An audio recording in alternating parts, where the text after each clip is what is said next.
नमस्कार, मी अंकिता. अंकिताच रेसिपी मराठीमध्ये तुमचं खूप खूप स्वागत आहे.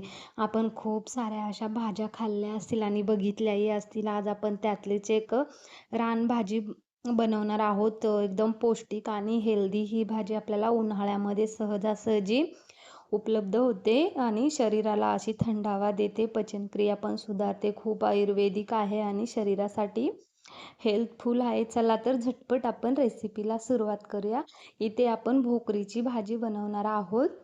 त्यासाठी इथे बघा आपल्याला काय करायचं आहे, कवळे-कवळे जे पान आहेत ते आपल्याला इथे खुडून आणायचे, तोडून आणायचे आणि आता आपण इथे मस्त असे भोकरीच्या भाजीचे मुटके बनवणार आहोत. त्यासाठी आपण त्याचे पाने-पाने एक साईडला छान असे तोडून घेणार आहोत. इथे बघा मस्त असे आपण इथे पानं तोडून घेतलेत. आता आपल्याला इथे सुरीने किंवा विळ्याने आपल्याला एकदम असं बारीक करायचे. आपण जशी कोथिंबीर वडी बनवतोय तसेच आपण इथे भोकरीच्या पानांचे छान असे मुटके बनवणार आहोत.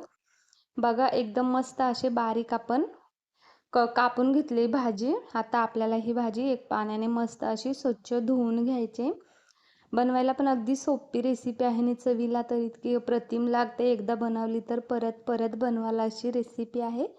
आता आपण इथे मस्त स्वच्छ पाणी इथे धुवून घेऊयात. पाणी स्वच्छ धुवून निथळून घेतलेत. आता त्यामध्ये घालूयात लाल तिखट, हळद, चवीनुसार मीठ आणि आता आपण इथे हिरव्या मिरचीचा ठेचा आणि लसूण मस्त बारीक करून घेतले. आता थोडंसं तांदळाचं पीठ आणि बेसन पीठ घालूयात आपण आणि मस्त आपण असं मिक्स करून घ्यायचं. आपल्याला पाणी नाही टाकायचं. आपल्याला भाजीला ओलसर असते त्यामुळे आपण इथे पाणी नाही घालायचे. आता आपल्या आवडीनुसार असे छोटे छोटे मस्त आपण इथे मुटके बनवून घेणार आहोत. बघा किती छान असे आपले इथे मुटके बनवून तयार आहेत. आता आपण सर्व मुटके इथे अशा प्रकारे बनवून घेणार आहोत. अगदी पौष्टिक आणि हेल्दी अशी आहे. बनवायलाही मस्त अशी सोपी रेसिपी आहे. आता आपण सर्व मुटके इथे अशा प्रकारे बनवून घेणार आहोत. बघा इथे आपले सर्व मुटके छान असे मस्त बनवून झालेत. आपण इथे सफेद तिळचा पण वापर केलाय. सफेद तिळाने पण मस्त अशी टेस्ट येते. आता आपण इथे पाणी गरम करायला ठेवले कढईमध्ये. मी साधारण 1 तांब्या पाणी ठेवले. त्याला छान अशी कडकडीत उकळी येऊ द्यायची आणि आपण आता हे चाळणीमध्ये मुटके छान असे 10 ते 15 मिनिट वाफवून घेणार आहोत. बघा आपण इथे चुलीवर करतोय त्यामुळे अगदी अप्रतिम लागतात चुलीवरती. आता बघा आपल्या इथे 10-15 मिनिट झालेत. आता आपण इथे चेक करून बघूयात.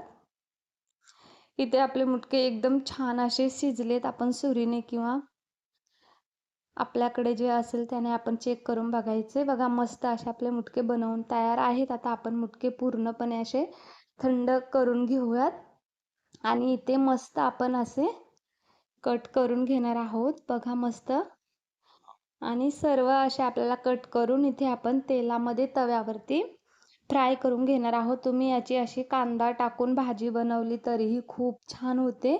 पण मी ते फ्राय करून घेणार आहोत. छान अशा चकल्या पाडून घेतल्यात. आता दोन्ही पण साईडने मस्त आपल्याला असे कुरकुरीत होईपर्यंत फ्राय करून घ्यायच्यात.